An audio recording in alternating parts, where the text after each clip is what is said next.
చంద్రబాబు నాయుడు తన స్వలాభం కోసం పవిత్రమైన తిరుపతి లడ్డు మీద నింద వేసి ఈ రోజు శ్రీవారి భక్తులందరి మనోభిప్రాయాల్ని దెబ్బతీశాడు.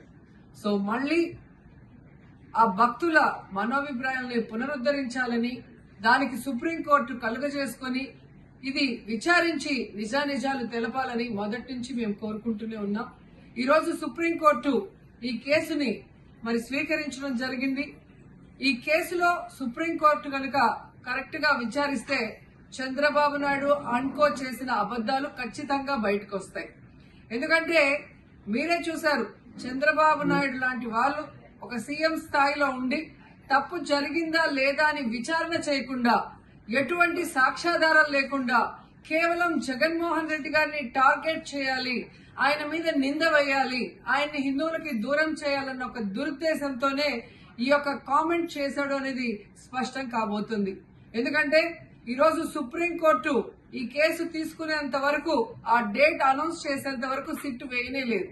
అంటే ఉన్నత స్థాయి విచారణ ఎక్కొట్టాలి, ఉన్నత స్థాయి విచారణ జరిగితే తాను చెప్పిన అబద్దం బయటపడుతుందన్న భయంతో సిట్ ని హడావిడిగా ఏర్పాటు చేయడం మనం అందరం కూడా గమనించాలి.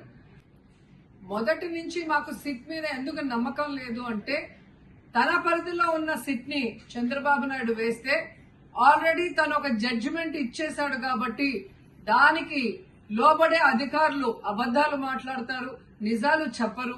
ఎందుకంటే ఈరోజు సిట్ లో వేసిన అధికారి అడిషనల్ డీజీ, ఆయన కన్నా పెద్ద ర్యాంక్ లో ఉన్న టీటీడీ ఈఓ, మరి ఐఏఎస్ ఆఫీసరు మొదట మాట్లాడిన స్టేట్మెంట్ కి చంద్రబాబు నాయుడు గారు అబద్దం చెప్పిన స్టేట్మెంట్ తర్వాత మాట్లాడిన దానికి తేడా చూస్తేనే ఈ సిట్ అనేది సిట్ అండ్ స్టాండ్ కి తప్ప దేనికి పనికిరాదనేది అర్థమైంది.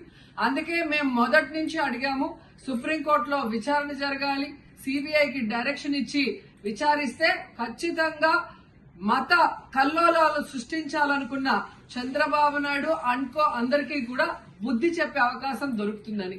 సో ఈ రోజు విచారణ స్టార్ట్ అయింది.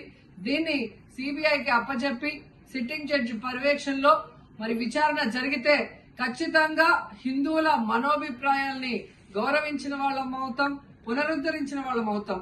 లేకపోతే చంద్రబాబు నాయుడు వేసిన ఈ నింద పవిత్రమైన లడ్డూని తినాలా వద్దా, దీంట్లో కలిసిందా లేదా అన్న అనుమానంతోనే భక్తులందరూ కూడా ఈరోజు లడ్డూ తినకుండా వెళ్లిపోతుంటే ఒక తిరుపతి అమ్మాయిగా చాలా బాధేస్తుంది.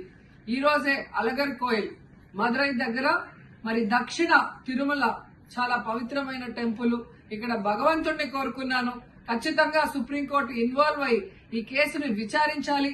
తప్పు చేసిన వాళ్ళని, అలాగే అంటే తప్పుడు స్టేట్మెంట్ ఇచ్చిన వాళ్ళందరూ ఎంత పెద్ద పొజిషన్ లో ఉన్నా కూడా వాళ్ళని శిక్షించాలి అని భగవంతుడిని కోరుకున్నాను, సుప్రీంకోర్టుని కోరుకుంటున్నాను.